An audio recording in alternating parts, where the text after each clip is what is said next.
Hinatid na sa kanilang kulungan ang 7 sa 8 opisyal ng DPWH na inaresto kaugnay sa manumalyang flood control projects. Pagtitiyak ng DILG, walang special treatment. Live mula sa Quezon City, nasa frontline ng balitang yan si Ian Suyu. Ian, saan dinala ang mga inaresto?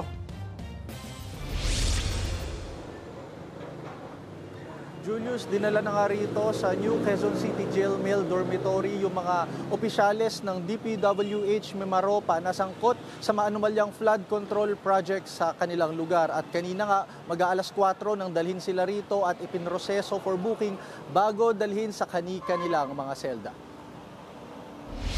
Matapos arestuhin at sumuko sa mga otoridad, humarap kanina sa Sandigan Bayan ang 8 DPWH Mimaropa officials sa 5th and 6th Division ng Sandigan Bayan para harapin ang mga reklamong graft and malversation of public funds. Nasa 5 oras ang inabot nila para sa booking procedure at pagbaba ng commitment order. Sa 8 inaresto, isa sa kanila ang nakapag-bail para sa reklamong graft. Siya si Juliet Calvo, ang chief ng Maintenance Division ng DPWH Mimaropa. Nagkakahalaga ng 90,000 pesos ang kanyang piyansa. Sa Building A ng New Quezon City Jail Male Dormitory, dinala ang mga lalaking inaresto. Habang sa female dorm ng Camp Karingal naman, dinetain ang isang babaeng naaresto. Kabilang sa mga naaresto, sina Engineer Dennis Abagon sa isang bahay sa Quezon City. Bukod dyan ay sumuko na rin ang dating Regional Director ng Mimaropa na si Gerald Pacanan. Ayon kay DILG Secretary John Vic Remulla, walang special treatment na ibibigay sa mga inaresto. Papayagan raw silang bisitahin pero sa mga limitadong oras lamang.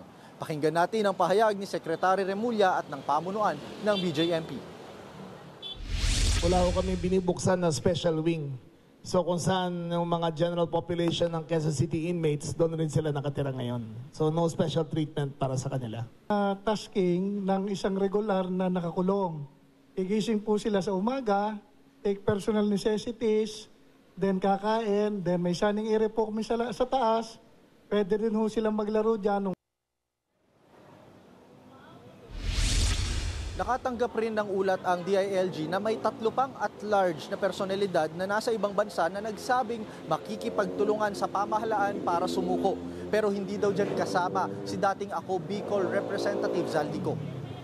Julius, sa kabila nga ng mga kritisismo na ibinabato sa pamahalaan dahil daw walang big fish o malalaking pangalan na naaresto, pagtitiyak ni Remulla in 5 weeks time daw, maisasama na at mahuhuli na yung mga kilalang personalidad, kagaya na lamang na mag-asawang Diskaya, pati na rin yung ilang mga senador at kongresista na dawit dito sa issue.